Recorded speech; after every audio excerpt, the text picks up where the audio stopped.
Et les voilà partis dans cette 10e étape du Grand National du Trou. Blé du Gers est parti sur un temps de galop. Blé du Gers n'est pas remis par Jean-Michel Bazir, c'est la catastrophe pour Blé du Gers qui a perdu énormément de terrain. Il a été remis, mais il se retrouve maintenant avec les 50 mètres avec Virjus du Mazza et Val Royal, alors que devant Another a pris la tête avec en deuxième position Blacaro et Cédan d'Herpé qui est en train de se rapprocher à l'extérieur. On a une hésitation en début de course de Classe de Lorient, un gros outsider, le numéro 7 qui a légèrement hésité à la corde. Devant, c'est Blacaro qui est très bien parti et qui va relayer Another, un cheval qui a besoin de courir caché. Blacaro va se retrouver en tête, mais voilà Cédan d'Herpé, le grand favori de la course. Quel coup de théâtre avec Blé du Gers qui est parti sur un temps de galop, qui a du mal à accélérer, qui est à l'arrière et qui a beaucoup de difficultés à prendre son tournant. Ligne d'en face, Cédan d'Herpé ne l'attend pas, il est à 100 mètres devant lui avec en deuxième position le numéro 1 Blacaro, troisième place pour Another avec à son extérieur Amigo Turgo, avec ensuite le long de la corde le numéro 8, il s'agit de Belindurzi qui vient placer en dedans, avec tout près également le numéro 5 qui attend, il s'agit d'Amigo du Vivier. Blé du Gers c'est toujours décollé du peloton. Ouais, Jean-Michel Bazir qui a eu du mal à négocier le premier tournant, qui avait un peu les rênes dans le bile au début de la ligne d'en face.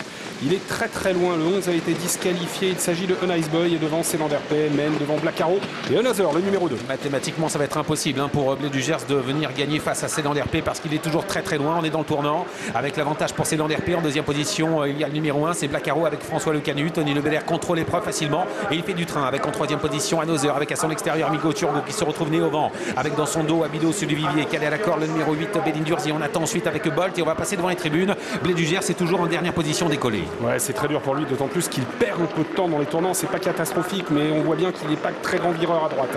Devant, c'est toujours Cédan d'Herpé qui contrôle. Devant Blacaro, à l'extérieur, on est rapproché avec le numéro 3, Amigo Turgo. En dedans, on a toujours Another et Blé du Gers qui est en train de recoller, qui va peut-être tenter quelque chose, mais c'est mission très très dure, si ce n'est impossible.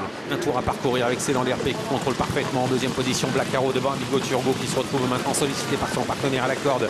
Another est tout près avec également Belindurzi, Abido du Vivier qui a un peu de gaz avec dans son dos Bolt et Annette Dumirel. Blé du Gers essaie de revenir, mais c'est toujours très difficile. Il est derrière pour le moment le concurrent drivé par David Thomas, artiste de Joude, alors que Bebop Aufort vient de faire une faute, le numéro 6, il va être disqualifié. Le dernier kilomètre avec Cédan d'Herpé qui déroule depuis le départ en tête dans son sillage. Blacaro, troisième position pour Another, alors qu'on a toujours Belindurzi, quatrième à la corde, flanqué à son extérieur d'Amigo Turgo et Abido Zulier. Ouais, ça se passe très bien pour le grand favori Cédan d'Herpé qui n'est pour le moment pas inquiété, avec en deuxième position Blacaro qui est sollicité pour garder le rythme et sa place de deuxième, avec ensuite Amigo Turgo qui déborde Another qui a du mal. Abido Zulier vient avec un peu de gaz, il commence à se rapprocher, il passe troisième pratiquement alors qu'on se dirige vers le dernier tournant. On a un effort de Bolt qui est toujours en tête. Bolt qui se rapproche en cinquième position, qui vient à l'extérieur d'Abido Zulier. Un Abido Zulier qui est en train de passer Amigo Turgo qui a un peu de mal, alors que devant c'est toujours très facile pour Tony Le Belair qui s'est de nouveau détaché d'un Blacaro qui fait tout son possible pour rester au contact. Attention à Abido, celui du Vivier qui vient maintenant en troisième position avec ensuite Amigo Turgo, Bolt qui est sollicité, Annette Dumirel qui se glisse à la corde.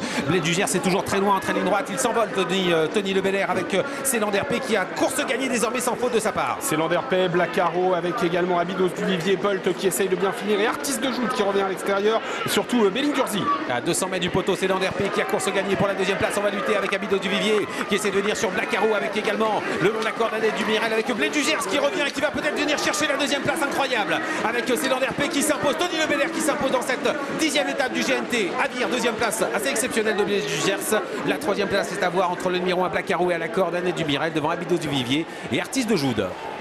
10, 15, As 14 et 5, c'est peut-être l'arrivée, en tout cas la victoire très nette pour Cédan d'Herpé. Tony Le Belair pour l'entraînement et la drive. La casaque de l'écurie Dédou. Regardez Tony, il nous dit ça c'est un bon et je l'ai gagné. Cette 10e étape du Grand National du Trot. Quelle performance de Blé du Gers qui a réussi à refaire le champ de course. Il va vraiment falloir se souvenir de cette performance qui sort de l'ordinaire. Il était hors course après 100 mètres de course et il se retrouve quand même deuxième. La troisième place pour Blacaro, Annette Dumirel est quatrième devant le numéro 5.